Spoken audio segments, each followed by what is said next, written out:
आप सबों को ईस्टर या पुनरुत्थान पर्व की ढेर सारी शुभकामना।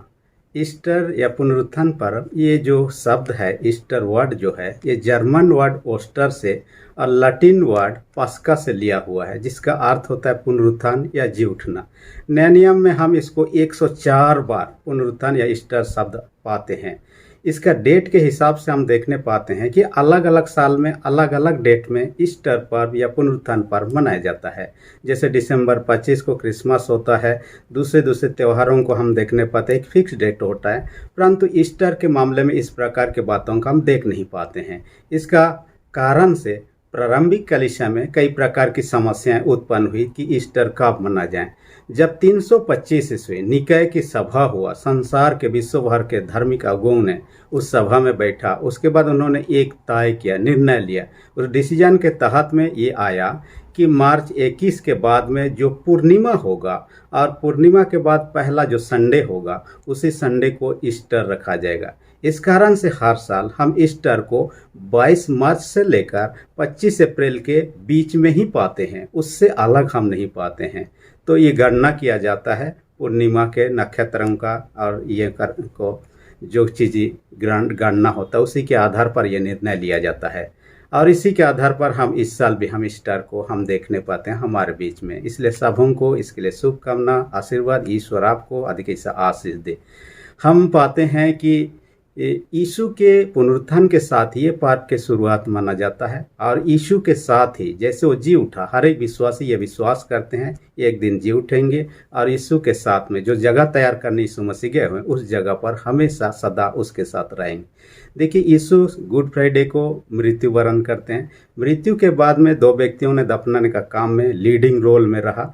वे लोग यूसुफ, अरमतिया का यूसुफ और निकोदेमुस, और ये लोग यीशु को दफनाते हैं। दफनाने क्रम में ये फ्राइडे को शाम होते रहता है, और फ्राइडे शाम 6 बजे के बाद में उस समय के हिसाब से सबत शुरू हो जाता था। इसलिए उनके पास में काफ़ी सारी रीति विधियों को पूरा करने का समय नहीं था, परंतु सबत से शुरू होने से पहले उनको दफनाना था, क्योंकि सबत के अवसर पर काम करना उस समय का नियम अनुसार में मना ही था।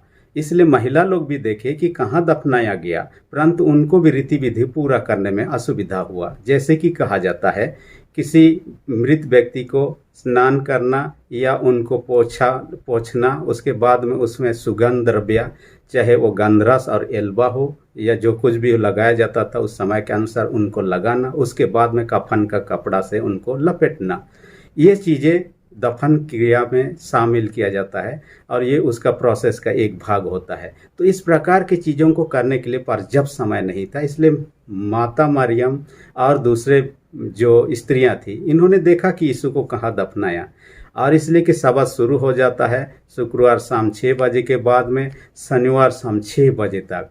इसके बाद में हम देखने पाते हैं शनिवार शाम 6 बजे के बाद में सबत खत्म होने लगता है। वे लोग सुगंधित द्रव्यों को मोलना उनके पास में बहुत ज़रूरी था, उसके बाद में ही कब्र तक जा सकते थे।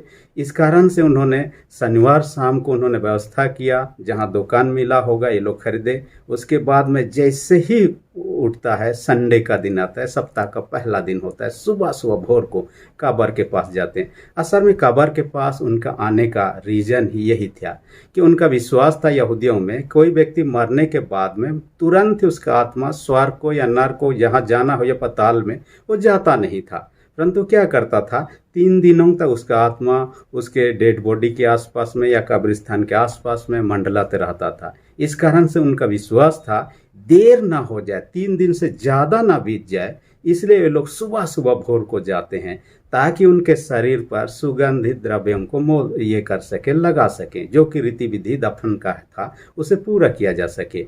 और इस प्रकार की घटनाओं, जो आत्माओं का उनके आसपास रहना, न केवल उस समय में यहूदियों में विश्वास था, हमारे बीच में भी कई लोगों के बीच में विश्वास है। मेरा एक मित्र है जिसका नाम रेवरेंड पौलुस पूर्ति है। उन्होंने अपने गांव के पास का एक घटनाओं के बारे में चर्चा किया, और उनका कहना था कि उनके बीच में जो लोग हैं, जो समुदाय के लोग हैं, उनका उस समय का काफ़ी साल हो चुका है जब उन्होंने कहा ये लोग किसी डेड बॉडी को दफनाते हैं तो उनका विश्वास है 1 सप्ताह तक उस व्यक्ति का आत्मा वहाँ रहता है, कब्र में रहता है, कभी कभी निकलता है, बातें करता है, रोता है, इत्यादि करता है।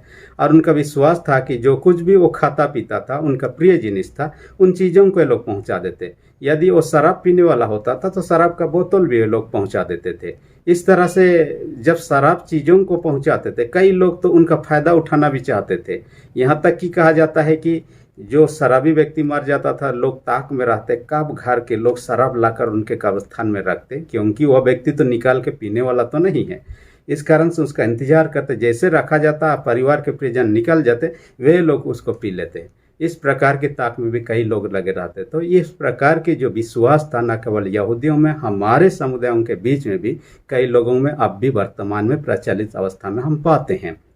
कुछ भी हो, परंतु इन्होंने सुबह को आते हैं और यीशु का कब्र के पास आते हैं, तब उनको यीशु दिखाई नहीं देता है, क्योंकि कब्र खुला हुआ था। अचानक भूकंप होता है, कब्र का दरवाजा भी खुल जाता है। यीशु जी उठने के बाद यीशु जी उठता है, उसके बाद में हम देखने पाते हैं वहाँ स्वर्गदूतों को पाते हैं, महिलाओं से वे बात करते हैं और कहते हैं कि आप लोग मत डरिए, यीशु मसीह जो मरा हुआ था, जिसे तुम लोग ढूंढ रहे, वो जी उठा है। और तुम चेलों से कह दो और दूसरों से कह दो, और उसे कहाँ पर गलील में देखा जा सकता है। इस तरह से उनको कहा जाता है। वे लोग जाते हैं, चेलों को भी बताते हैं, और चेले लोग आकर कब्र को देखते हैं, सचमुच में यीशु वहाँ नहीं है, वो जी उठा है। तो आज हम मत्ती रचित सुसमाचार 28 अध्याय उसका 1 से 10 पद के अनुसार हम चर्चा करेंगे यीशु के जी उठना के बारे में। हम इसमें शीर्षक मैंने रखा है यीशु जी उठा है, यीशु जी उठा है। इसके अंतर्गत हम 3 पॉइंट पर हम चर्चा करेंगे। सबसे पहली बात जो है, मत डरो, क्योंकि यीशु मसीह को जब भी हम देखते हैं, उसका जन्म काल में भी हम देखेंगे, जैसे यीशु जन्मा उस समय भी यही शब्द कहा गया था, मत डरो। लूका 2 अध्याय 10 पद में हम पाएंगे, स्वर्गदूतों ने कहा मत डरो, मैं तुम्हें बड़े आनंद का सुसमाचार सुनाता हूँ कि तुम्हारे लिए उद्धारकर्ता जन्मा है। देखिए, यीशु के जन्म के समय में भी यही बात कहा है कि मत डरो। या यीशु के जी उठने के बाद महिलाओं से कहा गया है, यहाँ 28 का 5 में कहता है कि मत डरो, यानी डरने की बात नहीं। यीशु के पास आने वालों का, यीशु जिनके पास आता है, डरने की बात नहीं, उनके लिए खुश होने की बात है, आनंदित होने की बात है, उनके लिए तो खुशी से भरने की बात है, कहता है। और यहाँ देखने पाते हैं यीशु का यहाँ पर 3 दिन कब्र में रहना, उसके बाद जी उठना, ये उनके जीवन का आखिरी पल नहीं था। इसके बाद में और एक नए जीवन को शुरू हो जाता है। हर एक जो विश्वास करते हैं ये ऐसे ही है। इस शारीरिक जीवन मरने के बाद में जीवन खत्म हो गया, ऐसी बात नहीं। इसके बाद में एक नया जीवन शुरू होता है। जो यीशु पर विश्वास करते हैं उनके लिए सदा काल का जीवन होगा स्वर्ग में, वो कभी खत्म होने वाला जीवन नहीं है। इसलिए आपको मुझे घबराना, डरने की बात नहीं है।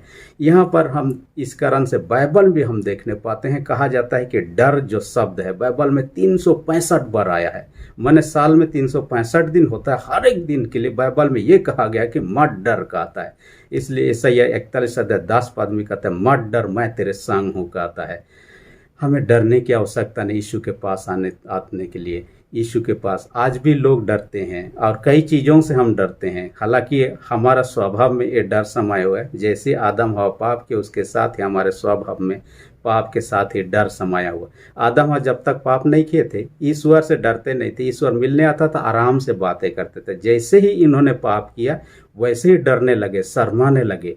देखिए, उनका कारण यही था कि आज्ञा का उल्लंघन, पाप के वजह से। पाप का स्वभाव हर एक मनुष्य में बना हुआ है, इस कारण से हम भी डरते हैं। आज भी यदि किसी को कब्रिस्तान की ओर महिलाओं के सामने, लोग भोर भोर को जा रहे थे, किसी रात के अंधेरे में आपको कब्रिस्तान भेजा जाए, आप दिन में हो सकता है घूम घाम के आ जाए, रात के अंधेरे में अकेले जाना, अधिकतर लोगों को डर लगे। इसमें से कई लोगों को तो भूतों का डर सबसे ज़्यादा। ये सोचने लगे जिस व्यक्ति को दफना दिया कहीं वो भूत बन के ना निकल जाए। मैं एक सेवक, परमेश्वर का सेवक, प्रचारक अपने जीवन के एक घटना को बता रहे थे। प्रचारक अभिसलेम अपने जीवन की एक घटना को बता रहे थे। जब ईस्टर के समय में हम लोग आराधना कब्रिस्तान में करते हैं, तो कब्रिस्तान में आराधना के निमित्त वो कम से कम 1 या 2 बजे रात को ही वो साइकिल से निकाल के जा रहे थे। अचानक से 2 वाहन, ये लोग भी वर्शिप के लिए, आराधना के निमित्त दूसरे जगह जा रहे थे, और रोड किनारे सफ़ेद सफ़ेद ड्रेस दोनों वाहनों पहन रखे थे। और उनको जब दूर से देखा तो ये डर गया। वो सोचने लगा इतने रात को इंसान नहीं हो सकता है सफ़ेद ड्रेस में, ये तो भूत ही हो सकता है। भूत मुझ पर हमला करे उससे पहले मैं उस पर हमला कर दूं। इस कारण से क्या किया, वो साइकिल से जब जा रहा था अपने रास्ते में ना जाकर उनके ऊपर में ही एक्सीडेंट करा। ये लोग एक्सीडेंट करते करते बच गए, लेकिन तब उसके बाद में उनको क्या गाली दिया होगा, क्या बात किया, आप समझ सकते हैं। परंतु बाद में पता चला कि ये लोग भी कब्रिस्तान में आराधना के निमित्त जा रहे थे। कुछ भी हो, लेकिन लोगों का एक प्रकार का डर होता है रात के अंधेरे में, कब्रिस्तान हो तो और ज़्यादा, और कई प्रकार के आवाज़ों को सुनने की बात लोगों से आप सुनते हुए पाएंगे। और लेकिन यीशु मसीह ने कब्रिस्तान को अपने पुनरुत्थान के द्वारा आशीषित किया, पवित्र किया। ये डरने का स्थान नहीं है, परंतु ये आशीषित स्थान है। हम एक दिन, हमारे प्रियजन भी और हम भी मरने के बाद में कब्रिस्तान में चले जाएंगे, फिर भी यीशु के द्वारा जी उठेंगे और यीशु के साथ स्वर्ग में रहेंगे। ये पूर्ण आशा है, इस कारण से डरने की बात नहीं। देखिए, स्त्री लोग डरते हुए आए थे, परंतु लौटते समय यहाँ 8 पद में देखिए बड़े आनंद के साथ कब्र से शीघ्र लौट गए। देखिए, वे लोग डरते हुए आए थे, परंतु वहां आने के बाद में, समाचार सुनने के बाद में उनका डर जाता रहा। और उनके जीवन, जब डर होता है ना, हम किसी व्यक्ति के साथ में पास नहीं आते हैं, हम उसके पास जाना, उससे बातें करना भी घबराते हैं। यदि ऑफिस का बॉस बड़े ये वाला होगा, खूंखार वाला होगा, हम डरते रहेंगे, तब उनके पास जाना भी पसंद नहीं करेंगे। इसलिए यीशु को ऐसे डरने की बात नहीं है, हम यीशु को प्यार करें, यही चाहता है परमेश्वर का। सबसे बड़ी आज्ञा तो यही है, ईश्वर से प्रेम रखना। मत्ती 22:37 में कहता है। इसलिए सबसे बड़ी आज्ञा, यदि उससे प्रेम रखना है तो डरने से तो काम नहीं होने वाला, प्यार करना है उनके साथ, तो हमें डर को भगाना ही होगा।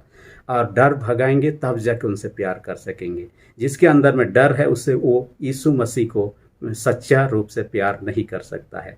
एक चित्रकार था जिसका नाम डोरे, उसके पास में उसका एक शिष्य था, जवान चित्रकार था। एक दिन क्या हुआ, एक पेंटिंग बनाई, यीशु का पेंटिंग बनाया और उसको दिखाने के लाया। जब डोरे ने देखा यीशु का चित्र बनाया, उनको कहा, आप यीशु से प्यार नहीं करते हैं क्या? उनको कहा, क्यों ऐसा पूछ रहे हैं उन्होंने? आप यदि यीशु से प्यार करते, इतना खराब चित्र नहीं बनाते, और बेहतर बना सकते थे, लेकिन शायद आप यीशु से उतना प्यार नहीं करते हैं।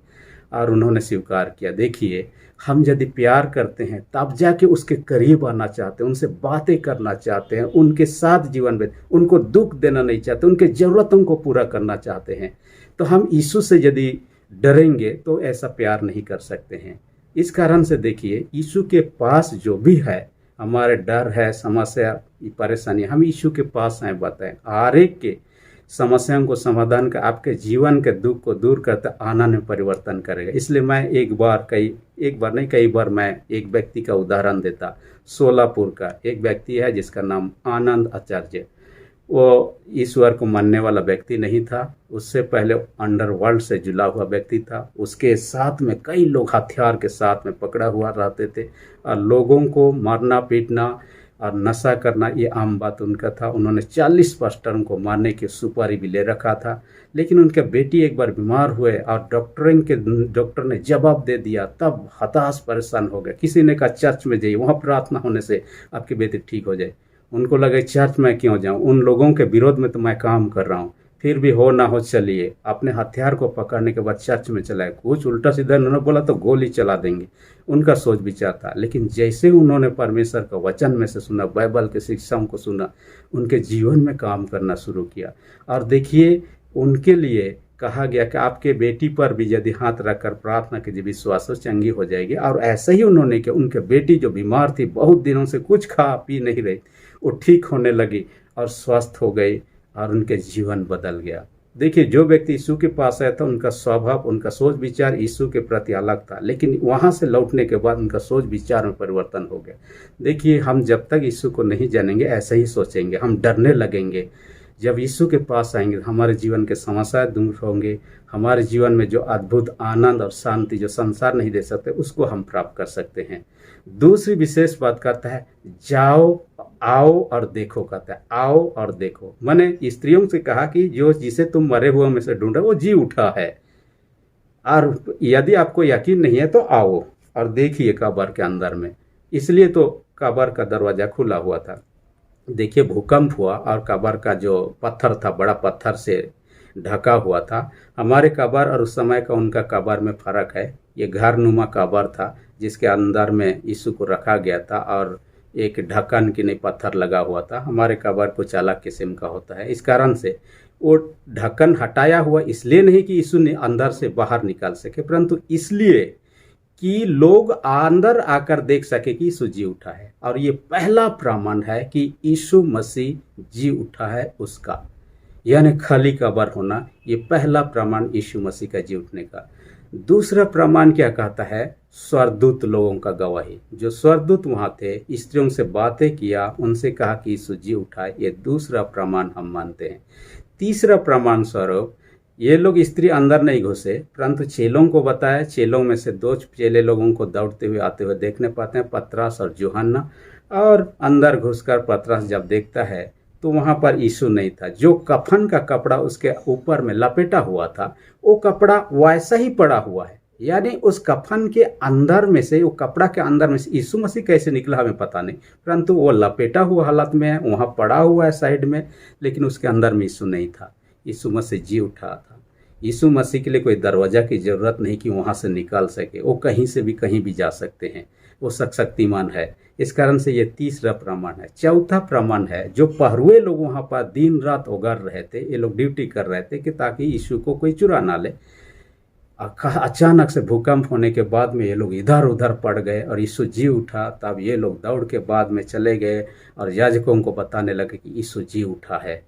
तब इन बातों को सुनने के बाद में उनके अधिकारियों ने, याजक उनसे कहा, आप लोग बोल दीजिए कि यीशु को चुरा के ले गए। और ऐसी घटना बातों को यदि पिलातुस तक पहुंच जाता है, हम उसे संभाल लेंगे।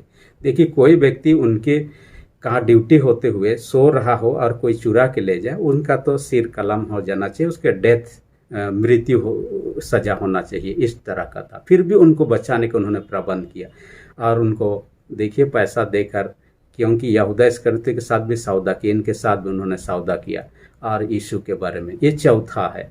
पांचवा प्रमाण है यीशु का दर्शन। न केवल एक व्यक्ति ने देखा, मरियम मगदलिनी का श्रेय लिया जाता है कि सबसे पहले यीशु का दर्शन करने वाली थी। उसके बाद अन्य महिलाओं को भी, जब चेलों को बताने के लिए जा रहे थे, रास्ते में यीशु उनसे मिला, उसे प्रणाम करते, जो आज का वचन हम देखने पाते हैं। तीसरा हम देखने पाते हैं, उसी दिन एमाउस को जा रहे थे 2 व्यक्ति लोग, उनके साथ साथ एक व्यक्ति गया। ये लोग शुरू में नहीं पहचाने, जैसे रात को खाने का समय हुआ वे लोग पहचान गए तो यीशु मसीह था। तब वहाँ से वो अंतर ध्यान हो जाते हैं। चौथा हम देखने पाते चेलों को, अलग अलग चेलों को अलग अलग समय में अलग अलग रूप से दिखाई दिया और एक साथ भी दिखाई दिया, यानी सभी 11 चेले यीशु को देख पाए थे। थोमा तो एक बार नहीं था, 10 चेले देख चुके थे, थोमा नहीं था। उन्होंने कहा कि मैं विश्वास नहीं करूँगा जब तक उनके हाथों में जहाँ पर कील ठोका गया था मैं छू कर ना देखूँ। इसलिए दूसरी बार जब यीशु मसीह ने कहा, अपने हाथ लाइए, मेरे हाथों में देखिए जहाँ कीला ठोका गया था कि नहीं, और मैं वही हूँ कि नहीं, तब वो विश्वास करता है। देखिए, उसके बाद भी हम देखने पाते हैं, 1 कोरिन्थ 15:6 में कहता है 500 से अधिक लोगों ने एक साथ यीशु मसीह को देखा। देखिए, इतने सारे लोग और कई सारे लोगों ने देखा। अंत में पौलुस प्रेरित कहता है मुझे भी दिखाई दिया। न केवल उस समय के लोगों को दिखाई दिया, वर्तमान में कई लोग यीशु मसीह को देखा है, दर्शन किया है और उसका गवाही देते हैं। उनसे 1-2 बार लोगों का मैं चर्चा करना। साधु सुंदर सिंह अपने जीवन से निराश हताश हो चुका था। वो सोचने लगा कि इस दुनिया में कोई ईश्वर है कि नहीं है। एक दिन भूखा रहा, अपने रूम के अंदर में बांध रहा, सोचने लगा कि कोई ईश्वर है तो मुझे दिखाई दे, भगवान है तो दिखाई दे। कोई दिखाई नहीं दिया। सोचने लगा कि कोई ईश्वर नहीं है तो मेरे जीवन को रख के क्या फायदा, मैं नष्ट करूंगा। सुबह का इंतजार करने लगा, रात के अंधेरे में क्या करने लगा, सुबह क्या करेगा कि मैं ट्रेन लाइन में जाकर आत्महत्या कर लूं। तब ऐसा सोच ही रहा था कि अचानक से उसके रूम में यीशु प्रकट होता है और उसे कहे अपने जीवन को नष्ट मत कीजिए, मैंने संसार के लोगों के प्राण को बचाने के लिए अपने जीवन को दिया है। देखिए, यीशु का दर्शन पाने के बाद उनके जीवन बदलाहट आ जाता है। यीशु के प्रति कड़वा भावना था, परंतु उनको देखने के बाद में उनका जीवन में बदलाहट आ जाता है। उसके बाद में वह व्यक्ति प्रभु के निमित्त सेवा करते करते जीवन का अंतिम श्वास तक, अपना प्राण देने तक विश्वास रहा। साधु किशन सिंह के बारे में भी जानते हैं, यीशु का दर्शन पाते। साधु सेल्वाराज, जो वर्तमान में आप लोग उनका प्रचार को सुन रहे होंगे, इंटरनेशनल प्रीचर है और वह विभिन्न देशों में जाकर प्रचार का काम करते हैं। सोशल मीडिया के माध्यम से अभी भी प्रचार है। तो कई बार उन्होंने अपने घटनाओं में बताया कि कैसे यीशु मसीह उनके रूम में प्रकट होकर उनके साथ बातें किया, आमने सामने बैठा और अपने बारे में कई सारी चीज़ों पर उन्होंने चर्चा किया। उसके बाद दिनकरन की बातों को डीजेस दिनकरन जो इस दुनिया में नहीं है, अपने जीवन के घटनाओं को बताया। जैसे यीशु को दर्शन दिया, दर्शन के बाद में दूसरा रूम में कौन लोग सोए हुए हैं, कैसे सोए हुए हैं, इस रूम से वो देख सकता था। यानी दीवार के उस पर तो कोई देखना मुश्किल की बात है, परंतु यीशु का दर्शन पाने के बाद ऐसा देखने लगा। ऐसे ही कई लोग हैं जो यीशु का दर्शन कर चुके हैं। यानी यीशु मसीह जी उठा है, 40 दिनों तक लोगों को दिखाई देता रहा। 40 एक परफेक्ट या पूर्ण आंकड़ा होता है, यानी इतने दिनों तक लोगों को दिखाई देना माने पूर्णता था कि यीशु मसीह जी उठा है, लोग विश्वास कर सकते हैं। ना केवल यीशु मसीह जी उठा, उन्होंने प्रतिज्ञा किया हुआ है कि हर एक विश्वासी जी उठेंगे और उसी के साथ स्वर्ग में रहेंगे। सब कोई अभी नहीं जी उठेंगे, लेकिन समय आने पर। लेकिन अभी भी कई सारे चमत्कार यीशु मसीह के माध्यम से, उनके नाम के द्वारा, उसके सामर्थ्य के द्वारा किए जाते हैं।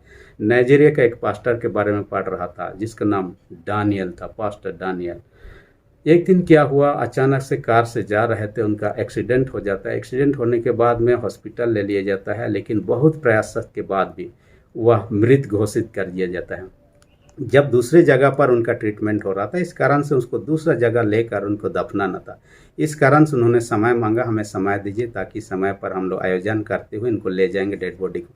तब तक डेड बॉडी को मुर्दा घर में रख दिया गया, बर्फ़ के अंदर में रख दिया गया, जहाँ पर जम गया। पहला, दूसरा, तीसरा दिन हुआ, तब ये लोग दफन कार्य के लिए लेना चाहे। परिवार के परिजन, उनके पत्नी ने ये मनसा जाहिर किया, चलो ये पास्टर था और इसलिए कि परमेश्वर ने इनके जीवन को तरफ बड़े बड़े काम आने वाले दिनों में करने वाले थे और सेवकाई का काम बहुत सारे करने का प्रतिज्ञा किए हुए थे।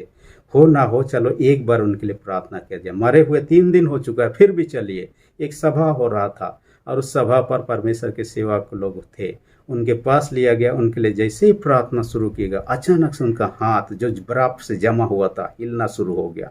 अचानक से उनका धड़कन शुरू होने लगा। अचानक से वो धीरे धीरे उठ गया और लोगों को देखने लगा। जिस व्यक्ति 3 दिन से मुर्दा पड़ा था मुर्दा घर में, वो व्यक्ति जीवित हो गया। यीशु मसीह आज भी लोगों को जीवन देता है। इसलिए यूहन्ना 11:25 में कहता है, यीशु ने कहा, पुनरुत्थान और जीवन मैं ही हूँ, जो मुझ पर विश्वास करता है यदि मर भी जाए तो भी जिएंगे। इसलिए कारण से हम उस पर विश्वास करते हैं, क्योंकि ये उम्मीद है कि हम एक दिन उसके साथ जी उठेंगे, उसी के साथ स्वर्ग में जाएंगे। तीसरी महत्वपूर्ण बात है, कहता है जाओ और बताओ। पहला यीशु यहाँ पर कहा गया मत डरो। दूसरा में हमने देखे आओ और देखो, कब्र को देखना। तीसरा उनको कहा जाओ और बताओ। क्या बताना, किसको बताना? ये महिलाओं से कहा गया कि जाकर चेलों को और दूसरों को बताए कि यीशु मसीह जी उठा है। इस बातों को खबर बताना, शीघ्र से बताना है, कहता है। गो कहता है, ये ईश्वर की ओर से स्वर्गदूतों के माध्यम से उनको बताया जा रहा है, यानी कि ईश्वर का आदेश था। इंग्लिश में कहेंगे तो गो, जाइए कहता है। माने ये जी ओ गो को यदि हम देखेंगे, जी से होता है गॉड, ओ से होता है ऑर्डर, यानी कि गॉड्स ऑर्डर कहिए। ये ईश्वर का आदेश था, जाइए और बताइए। उन्हें चुप नहीं रहना था। हालांकि हम देखने पाते हैं मरियम मगदलिनी क्या करती थी, वहाँ आने के बाद ये उम्मीद करते थे कि हम डेड बॉडी को पाएंगे, उसमें क्या करेंगे, सुगंधित द्रव्य लगाएंगे, ये उनका उद्देश्य था। परंतु यहाँ पर तो हम देखने पाते हैं यीशु मसीह मरियम को यहाँ दर्शन देता है। सबसे पहले जो चेले आते हैं, फिर वे लोग देख के चले जाते, उसके बाद मरियम वहाँ पर अकेली खड़ी रहती है। अचानक से यीशु उनको पुकारता है और उनको देखने में, शुरू में देख नहीं पाती है, परंतु उसके बाद में वो माली समझती है। यीशु को जब उन्होंने पुकारा तो माली समझती है कि ये शायद आपने कहाँ छुपा के रखा, यीशु को दे दीजिए ताकि मैं ले जाऊंगी। यीशु को यदि उसका डेड बॉडी को लीजिए बहन कोई दे देता तो कैसे उठा के लेती, मेरे को समझ में नहीं आता, लेकिन वो मांग रही थी। और यदि डेड बॉडी मिल जाता तो कहाँ ले जाती, क्योंकि उसे तो दफनाना ही था। कुछ भी हो, जो भी हो, परंतु उसके बाद में पहचान लेती है कि यीशु मसीह है। और इसके बाद में पहचानने के बाद में उनको कहा जाता है जाइए और बताइए। लोगों को बताने का काम जो था न केवल महिलाओं को था, महिलाओं के अलावा आपको मुझे भी है। देखिए यहाँ पर हम देखने पाते एक चीज़ जो हमारे बोलचाल के भाषा में कहते हैं लेडीज फर्स्ट, यहाँ पर उपयुक्त दिखाई दे रहा है। हम देखिए यीशु के क्रूस काट में जब लटकाया गया था, क्रूसीकरण हो रहा था, गुड फ्राइडे के दिन हम लोग देखें, बाकी चेलों का दर्शन नहीं, सिर्फ एक चेला था यूहन्ना, लेकिन महिलाओं को हम देखने पाते हैं 4 की संख्या में, जिनका चर्चा बाइबल में हम पाते हैं।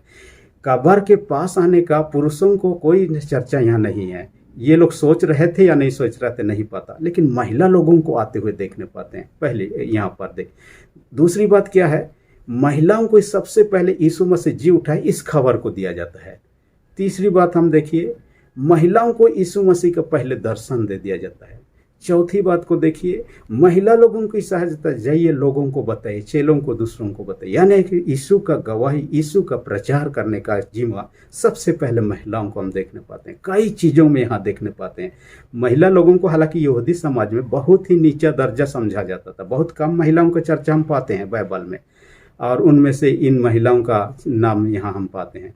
क्योंकि किसी एविडेंस पर यदि गवाही देना हो, किसी प्रॉब्लम पर, कोर्ट केस पर गवाही देना हो, महिला का गवाही को उतना महत्व नहीं दिया जाता यहूदी समाज में, पुरुषों का को महत्व दिया जाता था। ऐसे ही आज भी समाज में, कलीसिया में कई जगह पर महिलाओं को ऐसे ही नीचे देखा जाता है, परंतु महिलाओं के द्वारा किए गए चीज़ों को देखेंगे बहुत महत्वपूर्ण है। यहाँ पर देखिए, यीशु मसीह ने उनको ऊंचा उठाना चाहा, प्राथमिकता दिया और उनको आगे आने के लिए कहिए तो उनको पहले संदेश मिला, पहले दर्शन मिला, पहले प्रचार करने का उनको अवसर मिला है।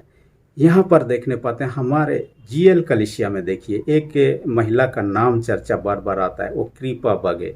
यहाँ के लिए जो कलीसिया के में जो घड़ादान का प्रबंध है उसी महिला के माध्यम से किया गया, इस कारण से इतिहास में वो काफ़ी नामी है।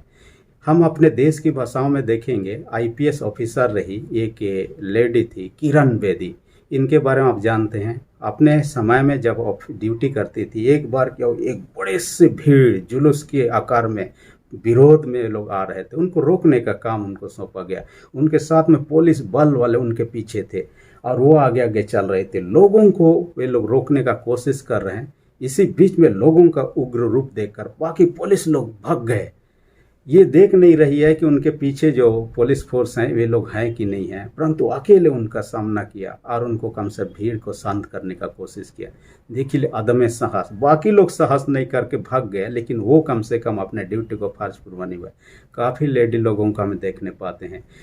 यीशु मसीह के जी उठने का समाचार को देने का काम उनको खाली नहीं था, आपको मुझे भी। इस कारण से देखिए, चेले लोग भी यीशु मसीह जी उठाए इस संदेश को प्रचार किया। और सबसे पहली बात पतरस को देखने पाते हैं, पेंतीकोस्ट के दिन में उन्होंने प्रचार किया यीशु मसीह का जी उठने के बारे में, और 3000 लोगों ने उस दिन विश्वास किया, प्रभु में आ गए।